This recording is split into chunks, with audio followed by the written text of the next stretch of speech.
வாழ்க வையகம் வாழ்க வையகம் வாழ்க வளமுடன். எல்லாம் வல்ல இறைவா, மெய்ப்பொருளே, சுத்த வெளியே, சூழ்ந்தெழுத்தும் பேரியக்க பேராதார பேருந்து ஆற்றலே, பேரறிவே, அன்னைக்கு வணக்கம், தந்தைக்கு வணக்கம், அருளாய் நிறைந்துள்ள ஆசான் அருள் தந்தை வேதாத்திரி மகரிஷி அவர்களுக்கு வணக்கம். அன்பு குரல் யூடியூப் சேனல் அன்பர்கள் அனைவருக்கும் இனிய வணக்கத்தையும் வாழ்த்தினையும் தெரிவித்துக் கொண்டு இன்றைய சிந்தனைக்கு போலிகளை கண்டு ஏமாறாதீர்கள் என்ற தலைப்பில் சிந்திப்போம். பகுதி 2. இதை வால்மீகி ஒரு டெக்னிக்கலாக ராமாயணத்தில் சொல்லியிருக்கார். நம்ம ராமாயணத்தை என்னன்னு சிந்தித்தோம், ராமரோட கதை அப்படிதான் யோசித்தோம். பாருங்க எவ்வளோ பெரிய விஞ்ஞானத்தை அவங்க சொல்லியிருக்காங்க. ராமாயணத்தில் ஒரு 2 கேரக்டர், ஒன்று ராமன், இன்னொன்று வாலி. வாலிங்கிற கேரக்டர் வச்சு இந்த விஷயத்தை நமக்கு புரிய வைக்கிறாங்க. இப்போ வாலியை எதிர்த்து யார் வாலிக்கு முன்னாடி போய் நின்னாலும் யார் எதிர்க்கிறாங்களோ அவங்களுடைய பாதி பலம் வாலிக்கு போயிடும். இது அவர் வாங்கிட்டு வந்த வரோம். அப்படி தான் அவரை வாலியை அறிமுகப்படுத்துகிறார். அப்போ வாலியை எதிர்த்து வாலி முன்னாடி போய் நிற்க முடியாது. அப்படிங்கிறதுனால தான் ராமர் என்ன பண்ணார், மறைந்திருந்து ராமன் வாலியை கொன்றான். இப்போ நேருக்கு நேராக போய் நின்று அதெல்லாம் கொல்ல முடியாதுங்கிறதுனால தான் மறைஞ்சிருந்து வாலியை கொன்னான். அது மாதிரி நாம் நம்மளுடைய விலங்கினத்தன்மையிட்டு நேருக்கு நேரெல்லாம் போய் நிற்கக்கூடாது. அப்படி நின்னோம் அப்படின்னா நம்முடைய பாதி பலம் அதுக்கு போயிடும். அடுத்த நிமிஷமே நாம் பாதி பலத்தை வச்சுட்டு என்ன பண்ணுறது? ஸோ அதனால தான் மகரிஷி அதை வாழ்த்த சொல்கிறாங்க. எவ்வளோ பெரிய விஷயத்தை ராமாயணத்தில் சொல்லியிருக்காங்க பாருங்க. அப்போ நாம் சிந்திக்கும் போது தான் புரியுது வால்மீகி இதைத்தான் இங்கே சொல்லியிருக்காருன்னு. இதுதான் தற்சோதனை பண்ணி புரிஞ்சுக்கங்கிறாங்க. இப்போ தற்சோதனை பண்ணும்போது சிந்திக்கும் போது தான் இந்த விஷயம் புரியுது.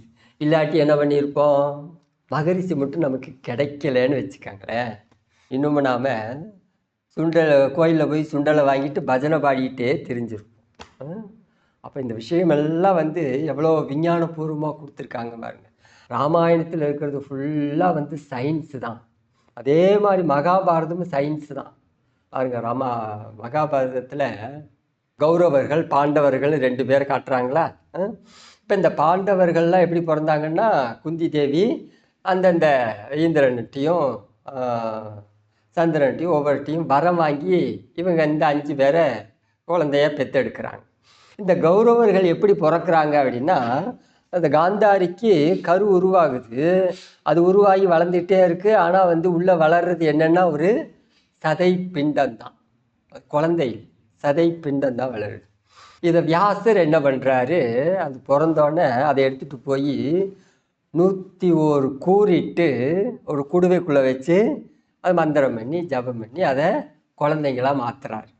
அப்படி தான் அதில் காட்டுறாங்க. அப்போ இது என்னது அப்படின்னா, the test you baby, test you baby, இப்படி பண்ண முடியுங்கிறது அந்த காலத்திலேயே சயின்ஸாக சொல்லியிருக்காங்க. நிறைய விஷயங்கள் இது மாதிரி இருக்குது. அந்த ராமாயணம் மகாபாரதம்லாம் பியூர் சயின்ஸ். அந்த காலத்தில் நேரடியாக சொல்ல முடியல. டெஸ்ட் யூ பேபி அந்த காலத்தில் யோசனை பண்ணி பாருங்கள். இப்படி பண்ணலான்னு ஒரு விஷயத்தை வியாசர் போய் சொல்கிறார். என்ன பண்ணுவோம் வியாசரை? பைத்தியம். இப்போ இந்த பூமி உருண்டைன்னு சொன்ன மனுஷனை என்ன பண்ணோம், நாங்கள் கல்லாலேயே அடித்து கொண்டுட்டோம். பாவம் அவர் கலிலியோ. இந்த பூமி உருண்டைன்னு சொன்ன ஒரு மனுஷன் கண்டுபிடிச்சி கொடுத்தவரை கல்லால் அடித்து கொண்டுட்டோம். இப்போ இது மாதிரி தான் நல்லவங்களையெல்லாம் வாழ விடாமல் நம்மளுடைய அறிவுக்கு என்ன தெரியுதோ அதன் வச்சு தான் நம்மளுடைய வாழ்க்கையை பார்க்குறோம், மற்றவங்களையும் பார்க்குறோம். அப்போ இந்த குறைபாடை நீக்க வேண்டும், அறிவின் குறைபாடு. இப்படியே இந்த சமுதாயம் இருந்தால் ஒரு நாளும் இந்த சமுதாயத்தில் அமைதி ஏற்படாது. அப்படிங்கிறதுக்காக தான் இந்த அறிவின் குறைபாடை சரி செய்வதற்காக மனவளக்கலை பயிற்சியை மகரிஷி இன்ட்ரடியூஸ் பண்ணியிருக்காங்க. இந்த அறிவின் குறைபாடை சரி பண்ணிக்கணும். அப்படி சரி பண்ணிட்டு வாழ்ந்தோம் அப்படின்னா இந்த பெரியவங்க மற்றவங்கெல்லாம் என்னவெல்லாம் சொல்லியிருக்காங்கங்கிறது ஈஸியாக புரியும். உள்ளதை உள்ளவாறு புரிஞ்சுக்கலாம். அதை மாற்றி புரிஞ்சிக்கக்கூடிய தன்மையிலிருந்து நம்மளுடைய அறிவு நிலையிலிருந்து மட்டுமே ஒரு விஷயத்தை பார்க்காம அந்த பொது அறிவிலிருந்து ஒரு விஷயத்தை உணர்றதுக்குரிய தன்மை உருவாயிடும். அப்போ அதுதான் நுண்மான் நுழை புலன் அறிவு. அந்த நுண்மான் நுழை புலன் அறிவை நாம் வளர்த்துக்கணும்.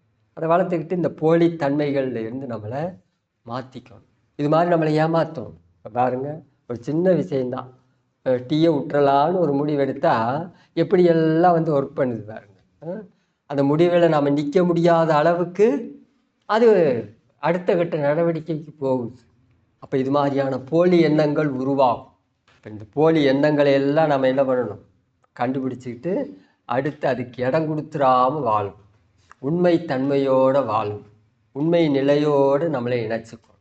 உண்மைங்கிறது என்ன அப்படின்னு கேட்டால், த பியூர் எனர்ஜி, சுத்தமான ஆற்றல், அறிவு, அதுதான் உண்மை.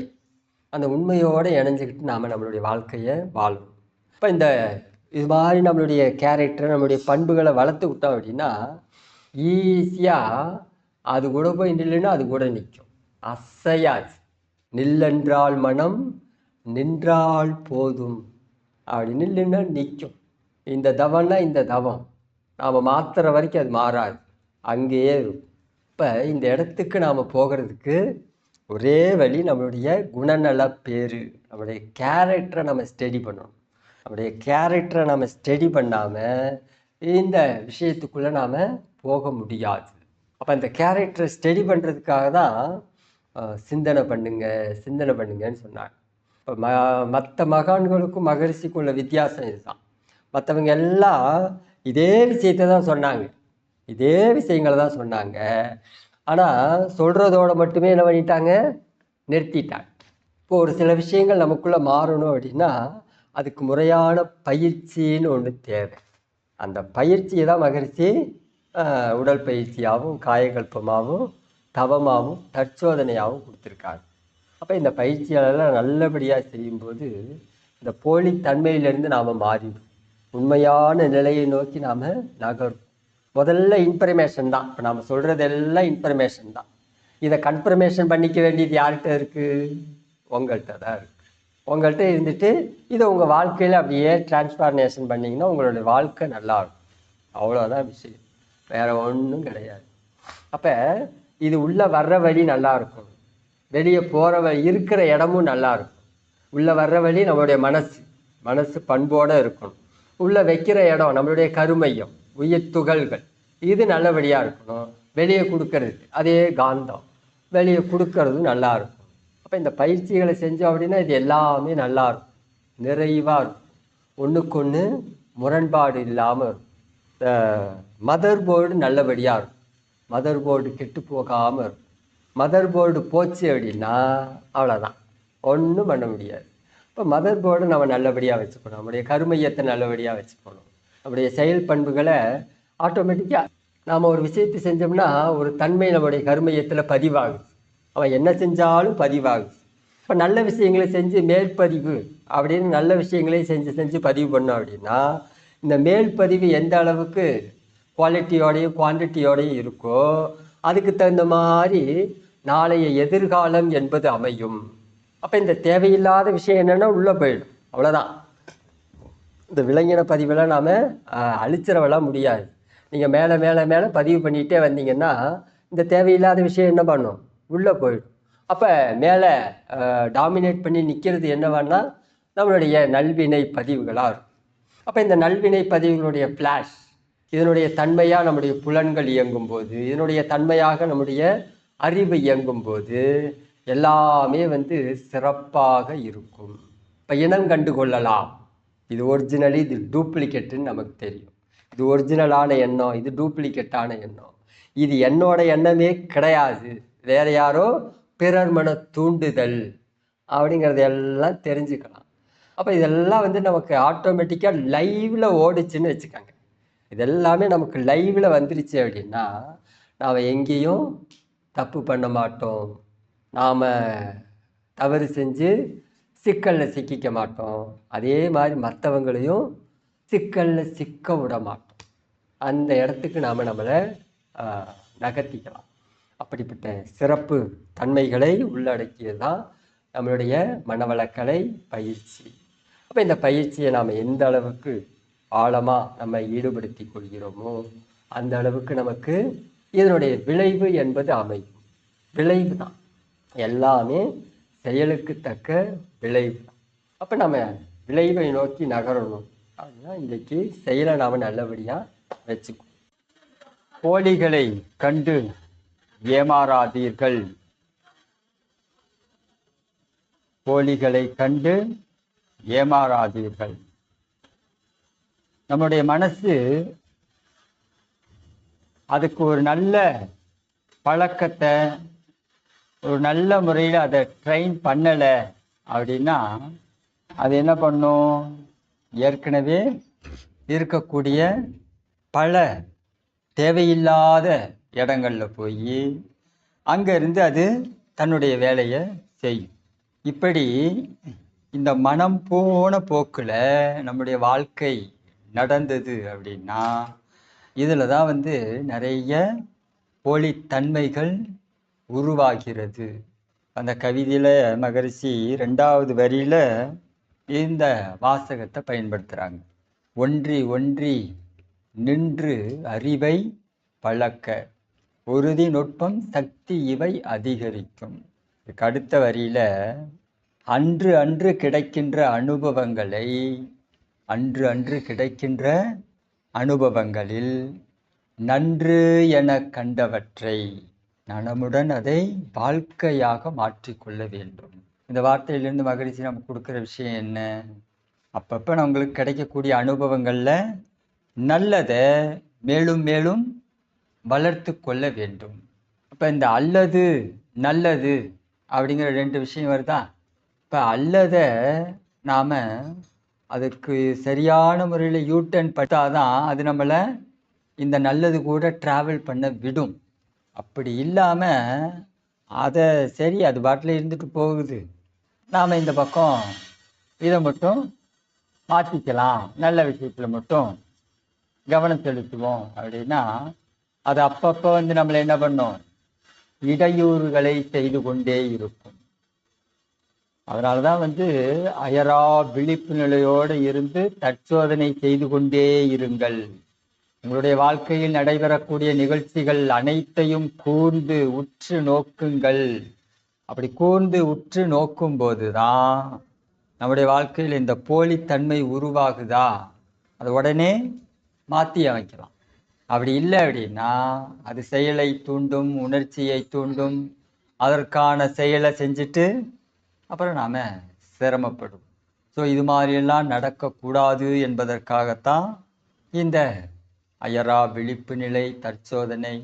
நம்முடைய வாழ்க்கையை அடிக்கடி நாம் செய்ய வேண்டிய விஷயங்கள் இதுதான். பயிற்சி ஒரு பக்கம் செஞ்சாலும் ஸ்டடி பண்ணிக்கணும் நம்மளை. மேலும் மேலும் நம்முடைய மனம் எதை நோக்கி நகர்ந்து கொண்டே இருக்கிறது, நம்முடைய மனசில் எது மாதிரியான எண்ணங்கள் வருகிறது, இப்படி வரக்கூடிய எண்ணங்களில் நல்லது எவ்வளோ இருக்குது, தேவையில்லாதது எவ்வளோ இருக்குது. அப்படி நாளுக்கு நாள் என்ன பண்ணணும்? தேவையில்லாத எண்ணங்களை குறைச்சிக்கிட்டே வந்தோம். அப்படி தேவையில்லாத எண்ணங்கள் அது பாட்டில் வருது, அது பாட்டில் போகுது அப்படின்னா இது நாம் அதை மாற்றி அமைக்க முயற்சி செய்யாத வரை, அதற்கான முயற்சியில் நம்மை ஈடுபடுத்தி கொள்ளாத வரை அது நம்ம கூடயே இருக்கும். வாய்ப்பு கிடைக்கும்போது அது என்னவாகும்? டாமினேட் பண்ணி நம்முடைய செயல்பாடுகள் எல்லாத்தையும் கொலாப்ஸ் பண்ணிடும். அதனால தான் மகரிஷி அயரா விழிப்பு நிலையோடு தற்சோதனை செய்ய பிளான் பண்ணிக்கோங்க. திட்டமிடல் இது எப்போதுமே நம்முடைய வாழ்க்கையில் இருக்கும். அப்படி இருந்தால் தான் இந்த போலிகள் அவ்வப்போது உருவாகும்போது நாம் அதில் கொஞ்சம் கவனமாக இருக்கலாம். நம்ம ஒரு இடத்துக்கு இந்த ஆற்றுக்கெல்லாம் போகிறோன்னு வச்சுக்கோங்களேன், ஆறு குளம் இது மாதிரியான இடங்களுக்கு போகும்போது கொஞ்சம் பாசி பிடிச்சிருக்கு அப்படின்னா கவனமாக காலை வைக்கிறோம் இல்லையா? இப்போ நாம் பாட்டில் சும்மா நமக்கு என்னென்னு இறங்கினோடனே என்ன ஆகும்? வலிக்கிட்டு கீழே விழுந்துருவோம். ஸோ அது மாதிரி தான் நம்மளுடைய மனம் வழுக்காமல் நிற்கணும். இடர்பாடுகளுக்குள்ளும் இன்னல்களுக்குள்ளும் நம்முடைய மனசு சிக்கிக்க கூடாது. அதனால தான் கவனத்தோடு இருங்கள் அப்படிங்கிற வார்த்தையை மீண்டும் மீண்டும் மகரிஷி பதிவு செய்து கொண்டே இருக்கிறார்கள். கவனத்தோடு இருக்கணும். எந்த இடத்துல எது மாதிரியான விஷயங்களுக்கு நான் எனக்குள் இடம் கொடுக்க வேண்டும் அப்படிங்கிறது நமக்கு தெளிவு இருக்கணும். அப்படி தெளிவான மனோபாவத்தோடு இருந்து நாம் செய்கின்ற முயற்சி தான் நம்முடைய ஃபியூச்சரை நல்லபடியாக வச்சு.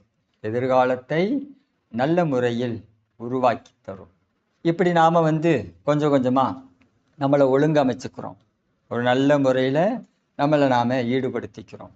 அப்படிங்கும்போது இது இன்னொரு பக்கம் நம்முடைய அடுத்த தலைமுறைக்கு நாம் சேர்த்து வைக்கிற உண்மையான சொத்து இதுதான். இப்போ நம்மள பல பேருக்கு இந்த சிந்தனை வந்திருக்கும், என்ன எங்கள் அப்பா எங்கள் தாத்தாவெல்லாம் முன்னாடியே இந்த பயிற்சியில் இணைஞ்சிருந்தாங்கன்னா நான் இவ்வளோ சிரமப்பட்டிருக்க வேண்டிய அவசியம் இல்லை. வந்திருக்கு இல்லையா? இப்போ என்ன காரணம்? நாம் தான் இப்போ தான் புதுசாக இதில் நம்மளை இணைச்சிக்கிறோம். சரி பரவாயில்ல, போயிட்டு போகுது, ஒன்றும் பண்ண முடியாது. ஆனால் அடுத்த ஜென்ரேஷனுக்கு நாம் என்ன பண்ணலாம்? இந்த விஷயத்தை நல்ல முறையில், அதுதான் உண்மையான சொத்து பதிவுகளை நாம் அவங்களுக்கு கொடுக்கலாம். ஸோ அதற்காக நாம் இந்த விஷயத்தில் நம்ம ஈடுபடுத்தி கொள்ள வேண்டும். அது பெரிய கடமை நமக்கு. இது நம்மளோட மட்டும் போகிறது கிடையாது, நம்மளுடைய காந்தத்தின் மூலமாக எல்லாம் டிரான்ஸ்ஃபர் ஆகும். வித்து தொடராக எல்லாம் முடிஞ்சு போச்சு, அவ்வளோதான், பேர பிள்ளைங்களாம் வந்துட்டாங்க, இனிமேல் எங்கே போய் அடுத்த ஜென்ரேஷன் அப்படின்னு யோசிக்காதீங்க. இப்போ நாம் எல்லாருமே காந்தத்தில் ஒட்டுக்காக தான் இருக்கோம். இப்போ இந்த ஹாலுக்கு ஒரு சென்டர் பாயிண்ட் இருக்கா? இந்த சென்டர் பாயிண்ட்டு இந்த அருள் பெருஞ்சோதி நகரினுடைய சென்டர் பாயிண்ட்னு வரும் இல்லையா? அளந்தெடுத்தோம்னா அந்த சென்டர் பாயிண்ட்டோட கனெக்ட் ஆகிடும். இந்த அருள் பெருஞ்சோதி நகர் இந்த பொள்ளாச்சியோட சென்டர் பாயிண்ட்டுன்னு ஒன்று எடுத்தால் அதுக்கு ஒரு சென்டர் வரும் இல்லையா? அங்கே கனெக்ட் ஆகிடும். அது கோயம்புத்தூரோட கனெக்ட் ஆகிடும். கோயம்புத்தூர் தமிழ்நாட்டோட கனெக்ட் ஆகிருக்கும். தமிழ்நாடு இந்தியாவோட கனெக்ட் ஆகிருக்கும். இந்தியா இந்த உலகத்தினுடைய மையம்னு ஒன்று இருக்கு இல்லையா? அதோட கனெக்ட் ஆகிடும். இந்த பூமி சூரிய குடும்பத்தினுடைய சென்டர் பாயிண்ட்னு இருக்கு இல்லையா? அதோட கனெக்ட் ஆகிருக்கும். இந்த சூரிய குடும்பத்தினுடைய சென்டர் பாயிண்ட் கேலக்சின்னு ஒன்று இருக்கு. அந்த 27 நட்சத்திர தொகுதிகளோட அதில் கனெக்ட் ஆகிருக்கும். அந்த கேலக்சி இந்த பிரபஞ்ச வெளியோடு அந்த மையத்தோட பேரியக்க மண்டலத்தோட கனெக்ட் ஆகிரும். அப்போ யோசனை பண்ணி பாருங்கள், இப்போ நம்மளுடைய கருமையும் இந்த சென்டர் பாயிண்ட்டோட கனெக்ட் ஆகிரும்.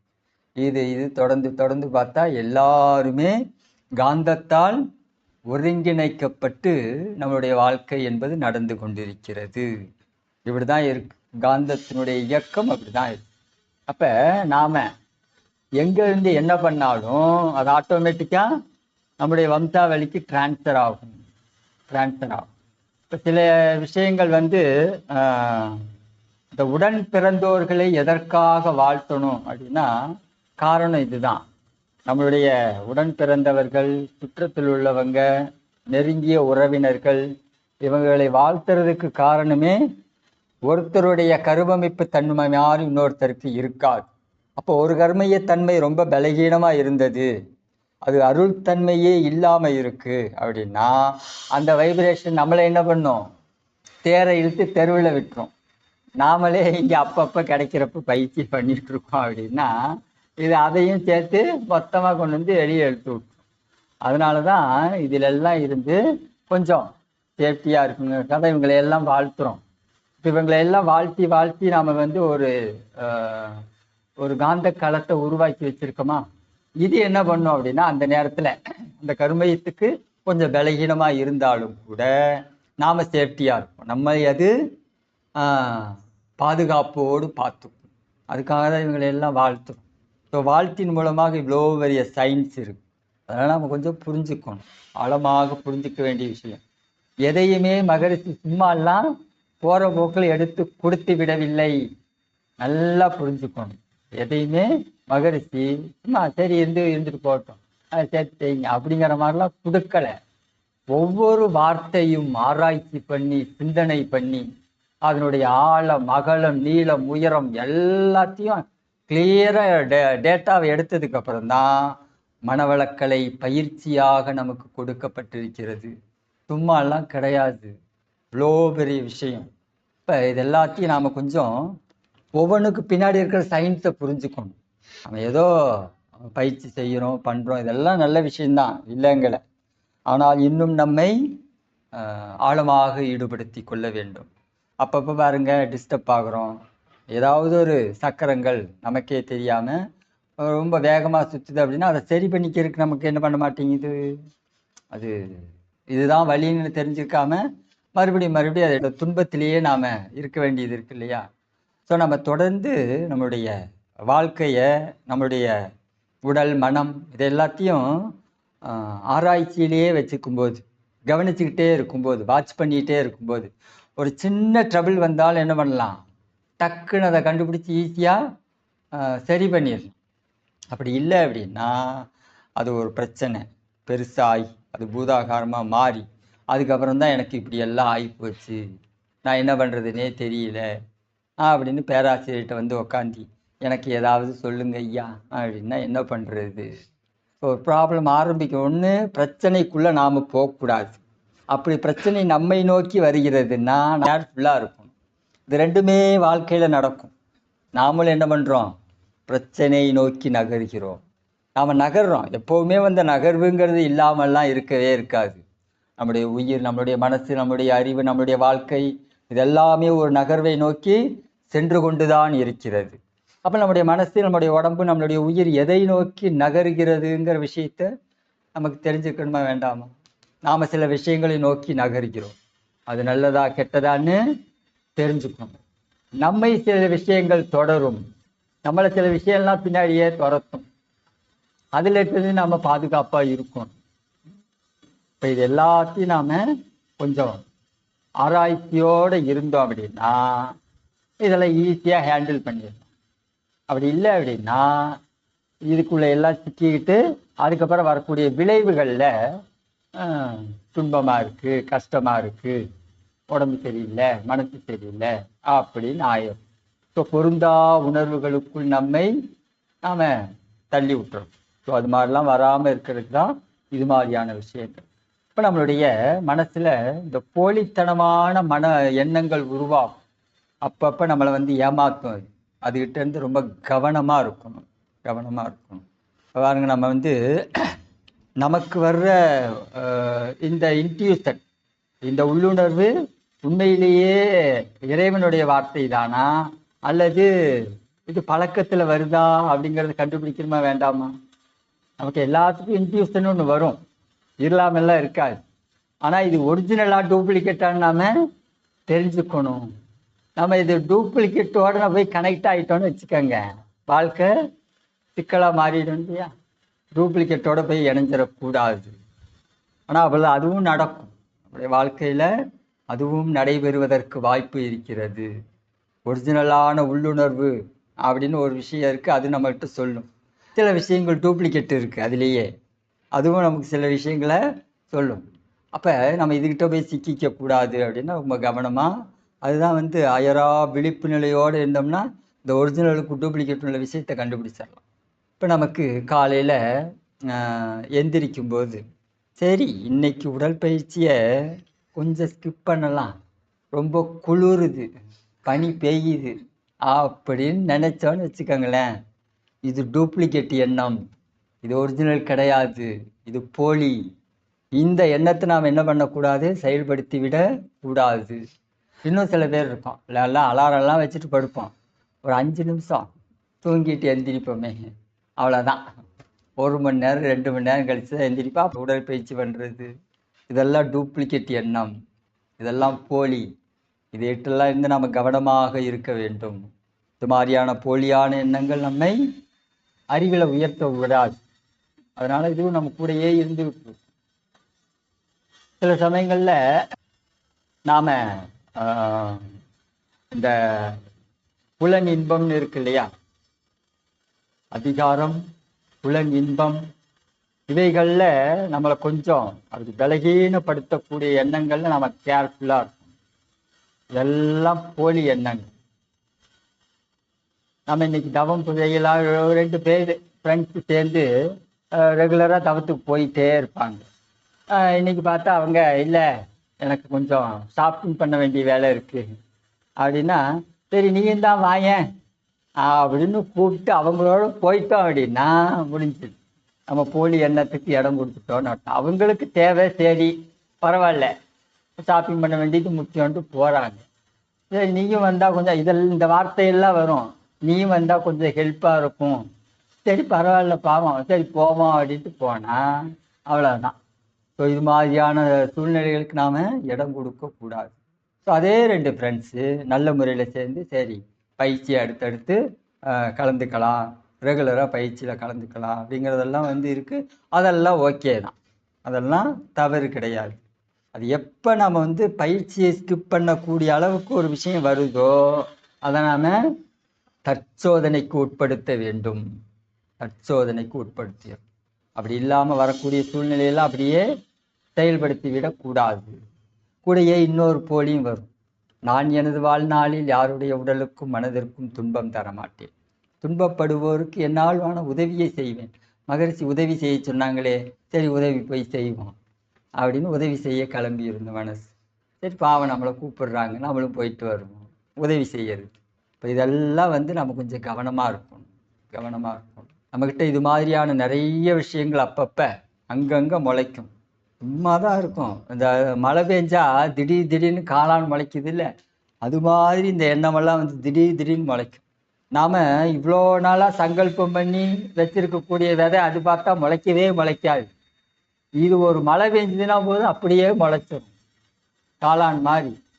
இதெல்லாத்தையும் தான் நாம் கொஞ்சம் கவனமாக இருக்க வேண்டிய விஷயம்.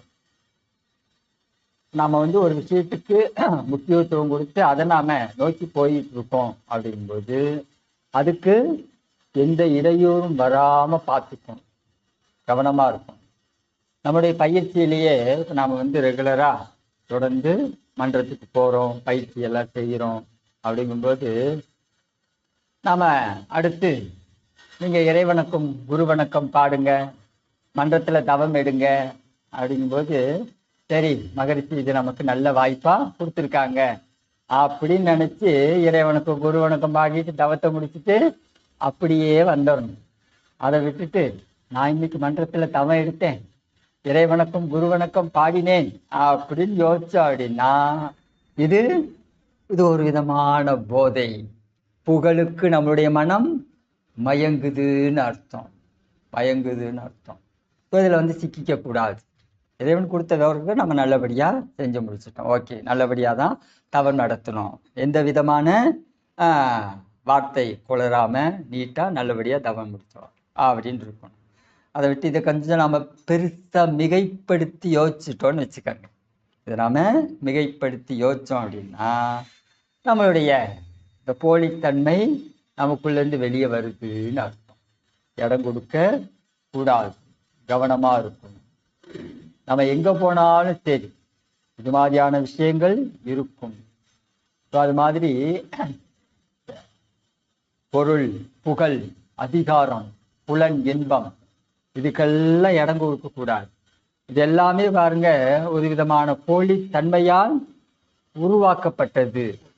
பொருள், புகழ், அதிகாரம், புலன், இன்பம் இது எதுவுமே நிரந்தரம் இல்லை, எதுவுமே நிரந்தரம் கிடையாது.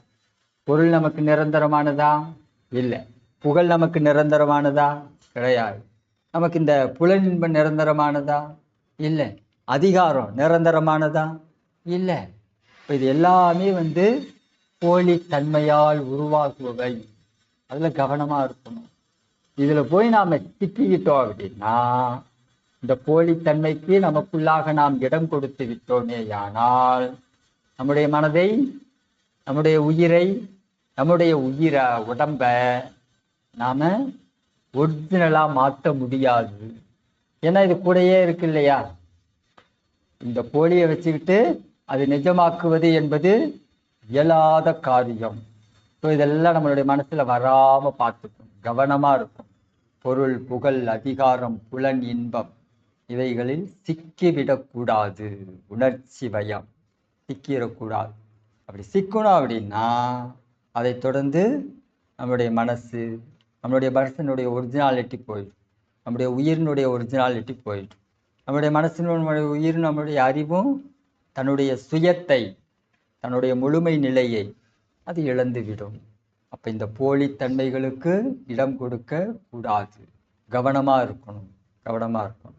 நாம் செஞ்சுட்டு இருக்கிறதா சரிங்கிற மாதிரி ஒரு உணர்வு வரும். நாம் செய்யறது சரி, தப்பு கிடையாது அப்படின்னு. ஸோ அதுக்கெல்லாம் நாம் கொஞ்சம் ஆராய்ச்சிக்கு எடுத்துக்கணும். அது சரியாகவே இருக்கட்டும், தப்பு இல்லாமையே இருக்கட்டும். இருந்தாலும் நாம் என்ன பண்ணணும், அதை ஆராய்ச்சிக்கு உட்படுத்த வேண்டும். அதில் எந்த அளவு நன்மை இருக்குது, எந்த அளவு தீமை இருக்குங்கிறத யோசிக்கணும். நமக்கு வரக்கூடிய நாம் செய்த செயலில் நன்மையும் இருக்கலாம், தீமையும் இருக்கலாம். அது நமக்கு சாதகமாக இருக்கலாம், மற்றவங்களுக்கு பாதகமாகவும் இருக்கும். அப்போ அதில் எந்த அளவு அந்த பர்சன்டேஜ் வித்தியாசப்படும் இல்லையா, அதை நாம் மெஷர்மெண்ட் பண்ணி எடுத்து வச்சுக்கணும். நாளைக்கு இது மாதிரியான எண்ணங்கள் உருவாகாமல் நாம் கவனத்தோடு இருக்கிறது. இதெல்லாம் தான் அயரா விழிப்பு நிலை. இப்போ மனசு மயங்காமல் பார்த்துக்கணும். மயங்காதிரு மனமே, மயங்காது இயங்கணும். தன்னுடைய சுயநிலையை அது இழந்து விடாமல் இயங்க வேண்டும். அப்படி அந்த மனசு தன்னுடைய ஒரிஜினாலிட்டியோடு வாழும்போது, இயங்கும்போது, அதிலிருந்து வெளியே வரக்கூடிய எண்ணங்கள், சிந்தனைகள், அதுக்கப்புறம் பார்த்தா அதெல்லாம் நன்மையாகவே இருக்கும். ஸோ அந்த இடத்துக்கு போகிற வரைக்கும் நமக்கு இந்த சிரமங்கள் இருக்கும். நாம் இப்போ எந்த இடத்துல நின்றுட்டு எங்கே நம்ம போக முயற்சி பண்ணிகிட்ருக்கோம் அப்படின்னா, கடலோட கரையில் நின்றுட்டுருக்கோம். இந்த அலையை தாண்டி நடு கடலுக்கு போகணும்.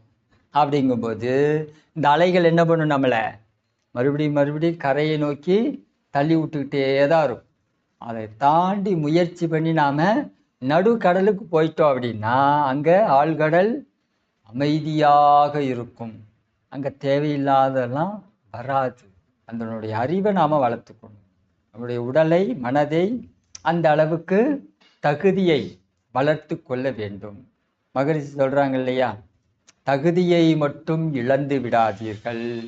உங்களை இறைவன் எதற்காக, எந்த நேரத்தில் எப்படி பயன்படுத்த வேண்டுமோ அப்படி பயன்படுத்துவான்.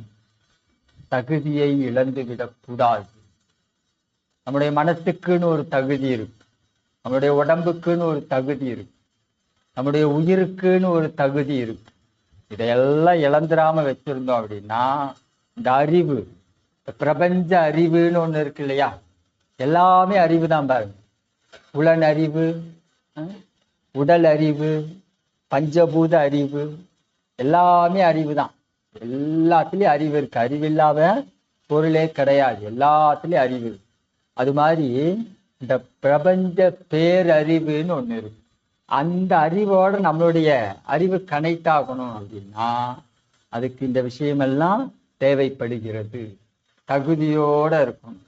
தகுதியை எக்காரணத்தை கொண்டும் இழந்து விடக்கூடாது. ரெண்டாவது, அந்த தகுதியை வளர்த்துக்கிட்டே வரணும்.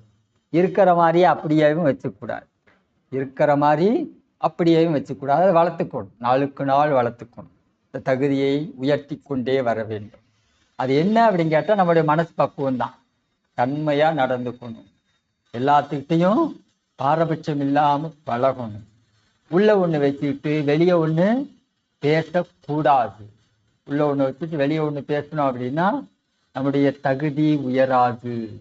உள்ளொன்று வைத்து புறமொன்று பேசா உத்தமர்தம் உறவுகள் வேண்டும்.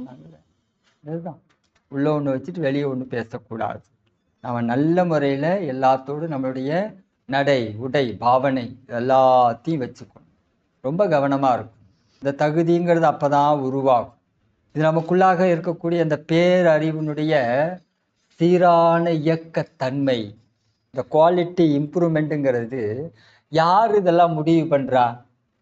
இப்போ நாமளே பாருங்களேன், மனவளக்கலைக்கு முன், மனவளக்கலைக்கு பின் அப்படின்னு நம்மளே எடுத்துக்கிட்டோம்னா கொஞ்சம் கொஞ்சமாக மாறி இருக்கோம் இல்லையா? இன்னைய அளவுக்கு நாம் மாறி இருக்கோம். முந்தி மாதிரி இல்லை. நம்முடைய அறிவு உயர்ந்திருக்கு, மனதனுடைய தன்மை உயர்ந்திருக்கு, உடலினுடைய ஆரோக்கியம் எஞ்சிருக்கு, உயிரினுடைய தன்மை உயர்ந்திருக்கு இல்லையா? இதெல்லாத்தையும் யார் தீர்மானம் பண்ணால் எதனால் இதெல்லாம் டெவலப் ஆச்சு? பயிற்சியில் நம்மை இணைத்து கொண்ட இந்த முறை அதுதான் இது எல்லாத்தையும் டெவலப் பண்ணி கொடுத்தது. அந்த பேரறிவு, இந்த இறை அறிவு தான் இதை எல்லாத்தையும் தீர்மானம் பண்ணுது. இன்னாருக்கு இன்னது என்று முடிவு செய்தது அனைத்தும் எல்லாம் வல்ல இறைநிலை. அப்படிப்பட்ட இறைநிலை நமக்குள் உயிராக, அறிவாக இருந்து இயங்குகிறது. நாம் அதெல்லாம் கொஞ்சம் ஆராய்ச்சிக்கு எடுத்துட்டு இந்த ஒரிஜினாலிட்டியோட வாழ்றதுக்கு முயற்சி பண்ணணும். அங்கங்க வந்து நம்மளை மயக்கும் சில விஷயங்கள். ஏன்னா இந்த பிறவியே மயக்கத்தால் உருவானது. மயக்கத்துல உருவானதுதான் இந்த பிறவி. இந்த உடம்பு வந்தது மயக்கத்துல தான் வந்துச்சு. அதனால அதனுடைய ஷேடோ எல்லாம் இல்லாம இருக்காது. ஆனா அந்த ஷேடோவோட வாழ முடியாதுங்கிறது தான் நிஜம். இந்த போலியோடு நம்மால் நம்மளுடைய வாழ்க்கையை வாழ முடியாது, வாழக்கூடாது. இந்த போலியிலிருந்து, இந்த மயக்கத்தன்மையிலிருந்து மனதை மீட்டெடுக்க வேண்டும். அதனால்தான் மகரிஷி தான் மயங்கியும் பிறரை மயக்கியும் வாழும் மனோநிலையிலிருந்து மனிதர்கள் தங்களை தாங்களே விடுவித்து கொள்ள வேண்டும். நாம் எப்பெல்லாம் மயங்குவோம்? எதுக்காகவெல்லாம் மயங்குறோம்? தவமே ஆனாலும் சரி, இன்னைக்கு தவம் நல்லா இருந்தது, மயங்கி விடக்கூடாது, மயங்கிடக்கூடாது. அதுவும் மயக்கம்தான். மயங்கக்கூடாது, மயங்காம நிற்கணும். அப்படிப்பட்ட இடத்துக்கு நம்முடைய மனசை, நம்முடைய உயிரை நகர்த்தி கொண்டு வரும். அது எல்லாத்துக்கும் நமக்கு இந்த மௌன காலம் பேருதவியாக இருக்கும். தானே மயங்கக்கூடாது அப்படின்னா மகரிஷி பிறரை மயக்கியுங்கிற வார்த்தையும் பயன்படுத்துகிறார். அது யாராக வேணா இருக்கலாம். பிறரை மயக்கி. இன்னைக்குள்ள சமுதாயம் எப்படி இருக்கு?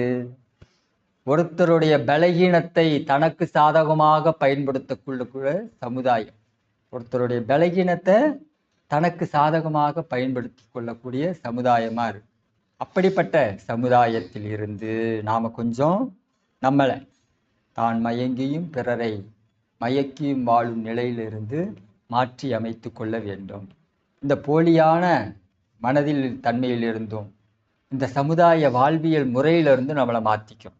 ஏன்னா இங்கே வெளியே இருக்கக்கூடிய விஷயங்கள்லேருந்து நம்மளை காப்பாற்றிக்கிறது ஒரு பெரிய போராட்டம், கொஞ்சம் நஞ்சம் கிடையாது. வெளியில் இன்னைக்கு இருக்கிற ட்ரெடிஷ்னல் மார்க்கெட்டு, வியாபார சந்தை நம்மளை முழுசாக மயக்கிறதுக்கு தான் தயாராக இருக்குது. அதுவும் சாதாரணமாக இல்லை. சைக்காலஜியை பயன்படுத்தி அவங்கள நம்ம மயக்கிறதுக்கு எல்லா வேலையும் செய்கிறாங்க. அப்படிப்பட்ட சமுதாயத்தில் நாம் இருக்கோம். இந்த சமுதாயம் மாற வேண்டும். அப்படிப்பட்ட சமுதாயத்தில் தான் நாளைக்கு நம்மளுடைய குழந்தைங்க வளர போகிறாங்க. அவங்களுக்கு நாம அவங்களுடைய கருமையத்தில் எதை லோட் பண்ணி கொடுக்கணுங்கிறதுல இந்த சமுதாயத்தை மாற்றுறதுங்கிறது இன்னைக்கே நடக்கக்கூடிய விஷயம் இல்லை. அது கொஞ்சம் நாள் ஆகும். ஆனால் என்ன பண்ணலாம்? நம்மளுடைய அடுத்தடுத்த ஜென்ரேஷனில் எதை கொடுக்கணுமோ அதை லோட் பண்ணி அவங்கள நல்ல முறையில் வச்சுக்கலாம் இல்லையா? ஸோ அதுக்காகவாவது நாம் என்ன பண்ணணும்? கொஞ்சம் கவனத்தோட போலித்தன்மைகளிலிருந்து நம்மை விடுவித்து கொண்டு உண்மைத்தன்மையோடு வாழத்துடன். அப்படி நிறைய போலிகள் நம்ம கூட இருந்து டிராவல் ஆகிட்டே இருக்கு, நமக்கே தெரியாம புரியாம. பாருங்க, இந்த பூமி 72 பங்கு நீரால் நிரப்பப்பட்டிருக்கிறது. 28 பங்கு தான் நிலம் அப்படின்னு சொல்றோம் இல்லையா? இந்த பூமியில 28 பங்கு தான் நிலம் இருக்கு, 72% நீர் தான் இருக்கு அப்படின்னு டிக்ளேர் பண்ணி வச்சிருக்கோம். பாடத்திட்டமும் அப்படிதானே இருக்கு. இப்ப ஒரு கடலுக்கு போகலாம், பெரிய கடல். கடல்ல போய் குதிக்கிறோம். குதிச்சு கீழே போக போக போக அடியில என்ன வரும்? நிலந்தானே வரும். அங்கேயும் நிலந்தான், இங்கேயும் நிலந்தான்.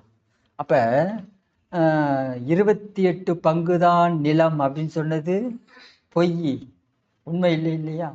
உண்மை என்ன அப்படின்னா, இந்த பூமியில் இருக்கக்கூடிய பள்ளங்கள்ல 72 பங்கு நீர் நிரப்பப்பட்டிருக்கிறது. ஆனால் அந்த பூமி 100% மண்ணால் ஆக்கப்பட்டது தான். மண், உலோகங்கள், ரசாயனங்கள் இதால் உருவாக்கப்பட்டது. பூமியில் இருக்கிற அங்கங்க உள்ள பள்ளங்கள்ல நீர் நிரம்பி இருக்கிறது. அதனுடைய சதவீதம் 72 பங்கு. அப்படிதானே நாம சொல்லியிருக்கணும். ஆனா என்ன சொல்லிட்டோம்? மேலே தெரியுற இந்த பூமியினுடைய மேல் மட்டத்துல என்ன நமக்கு தெரியுதோ அதையே அப்படியே எழுதி வச்சு பாடத்திட்டங்கள்ல கொண்டு வந்துட்டு இருக்கோம். இது மாதிரியான போலித்தன்மைகள் நிறைய இருக்கு இல்லையா? சூரியன் உதயமாகிறது, சூரியன் அஸ்தமனமாகிறது. சூரியன் அஸ்தமானதும் கிடையாது, சூரியன் உதயமாவதும் கிடையாது. அதோட இடத்துல அது அப்படியே இருக்கு. நாம் வாழக்கூடிய நிலப்பரப்பு தான் என்ன பண்ணுது, சுத்துறதுனால உதயமாகிறது மாதிரியும் அஸ்தமனமாகிறது மாதிரியும் தெரியுது. இப்போ இதெல்லாம் போலி. இந்த போலிகளோடு தான் சேர்ந்து நம்ம வாழ்ந்துக்கிட்டு இருக்கோம். இதையே தான் நம்முடைய குழந்தைகளுக்கும் கற்றுக் கொடுக்குறோம். என்ன, இப்போ குழந்தை எழுந்திரிச்சு நடக்குதுன்னு வச்சுக்கோங்களேன், அப்போ தான் தத்தி தவழி நடக்குது. இப்போ என்ன பண்ணுறோம், எழுந்திரிச்சு நடக்கும்போது இது கீழே விழுந்துருதா, அப்போ அழுகும்போது நேராக அந்த குழந்தைய போய் தூக்கிட்டு அழுகாத, இந்த தரையை 2 அடி அடிச்சிடுறேன், அப்போ உன்னை தட்டி விட்டது தரை தான், தரையை அடிச்சிட்டேன், அழுகாத அப்படின்னு இந்த குழந்தைய சமாதானப்படுத்துறதுக்காக நாம் இந்த வேலையை செய்கிறோம். ஆனால் அந்த குழந்தையோட ஆழ் மனசில் எதை பதிவு பண்ணி வைக்கிறோம் அப்படின்னா, நான் நடக்க தெரியாமல் நடந்துட்டேங்கிற ரிஜிஸ்டர் பண்ணாமல் இந்த தரை தப்பு பண்ணிடுச்சு, அதனால தான் நான் கீழே விழுந்துட்டேன், என்னுடைய தவறுகளுக்கெல்லாம் காரணம் யாருன்னா இந்த சமுதாயம்தான், என்னுடைய தவறு எதுவுமே கிடையாது, நான் செய்யறது எல்லாம் சரி, இப்படி தானே கற்றுக் கொடுக்குறோம் அந்த குழந்தைக்கு. என்ன சொல்லியிருக்கணும், பரவாயில்ல அழுகாத, அது என்ன பாசம், இதுதான் பாசம். அழுகக்கூடாதுங்கிறதுக்காக சமாதானப்படுத்துகிறோங்கிற பேரில் ஒரு தவறான பதிவை நாம் ரிஜிஸ்டர் பண்ணுறோம். சரி பரவாயில்ல, நல்லா நடக்கிறதுக்கு பழகு, எழுந்திருக்கும்போது முதல்ல அப்படி தான் இருக்கும், சரியா, அதை பிடிச்சிக்கிட்டு பழகிப்பாரு அப்படின்னு தான் சொல்லி அவங்கள வளர்க்கணும். அதை விட்டுட்டு 2 தட்டு அதை தட்டி நீ எந்த தப்புமே பண்ணலை, தப்பு பண்ணதெல்லாம் தரதான், அதை நான் அடிச்சிட்டேன், அப்போ அந்த குழந்தை மனசில் என்ன ரிஜிஸ்டர் ஆகுது, இதுதானே. இப்போ சமுதாயம் தான் தப்பு, சமுதாயத்தில் தான் எதுவுமே சரியில்லை, நான் நல்லா தான் இருக்கேன், என்னை பொறுத்த வரைக்கும் எல்லாமே சரி. இப்போ இது மாதிரியான போதித்தன்மைகளை விதைத்தது யார், இதை தான் மகரிஷி அழகாக சொல்கிறாங்க. வாழ தெரியாத மனிதர்கள் வாழ்ந்து அவங்க குழந்தைங்களை வளர்க்கும் போது அவங்களுக்கும் தவறான விஷயங்களை தான் கற்றுக் கொடுப்பாங்க. இப்போ இது எல்லாத்தையும் நாம் கொஞ்சம் சிந்தனைக்கு எடுத்துட்டு ஆராய்ச்சிக்கு எடுத்துக்கிட்டு மாற்றிக்கணும். நமக்குள்ள நிறைய போலித்தன்மைகள் இருக்கிறது, அதையெல்லாம் களை எடுக்கணும். இதை களை எடுக்காம நல்லதை வளர்க்க முடியாது. ஏன்னா இதெல்லாம் புல்லுருவி உங்களுக்கு நல்லா தெரியும், புல்லுருவிங்கிறது ரொம்ப வேகமாக வளரும், ஆனால் எதுக்குமே பிரயோஜனம் கிடையாது. புல்லுருவி நல்லா வேகமாக வளரும், ஆனால் எதுக்கும் பிரயோஜனம் கிடையாது. இப்போ நல்ல விஷயத்தை வளர்க்கணும் அப்படின்னா புல்லுருவியை கட் பண்ணி விடாமல் வளர்க்கவும் முடியாது. ஏன்னா எல்லா சத்தையும் அதுவே எடுத்துக்கும், தேவையில்லாத பொருள் இழுத்துடும். அது மாதிரி தான் நம்முடைய புலன் மயக்க இன்பங்கள் எல்லாத்தையும் அது உறிஞ்சி எடுத்துடும். இங்கே மனசுக்கு என்ன தேவையான விஷயமோ, உயிருக்கு என்ன தேவையானதோ அதெல்லாம் மிச்சம் வைக்காம எல்லாத்தையும் அது உறிஞ்சிடும். இந்த புலன் இன்பங்களில் மயங்காமல் வாழணும். அப்படி மயக்காது வாழக்கூடிய மனோபாவத்தை வளர்த்து கொள்வதற்கு நாம் மேலும் மேலும் மௌனம் இருந்து தற்சோதனை செய்து நம்மை நாம் சீர்திருத்திக் கொள்வதற்கு ஒரு சிறந்த வாய்ப்பாக பயன்படுத்தி ஆமும் நம் குடும்பமும் வாழ்வில் எல்லா வளங்களும் நிறைவாக பெறுவோம் என்று கூறி இந்த சிந்தனையை நிறைவு செய்து கொள்வோம். இந்த சிந்தனை உங்களுக்கு பிடிச்சிருந்ததுன்னா நம்முடைய யூடியூப் சேனலை சப்ஸ்கிரைப் பண்ணிக்கோங்க, தெரிந்த அன்பர்களுக்கு ஷேர் பண்ணுங்கள். இந்த சிந்தனை பற்றிய கருத்துக்கள் வரவேற்கப்படுகின்றன. நன்றி, வாழ்த்துக்கள், வாழ்க வளமுடன்.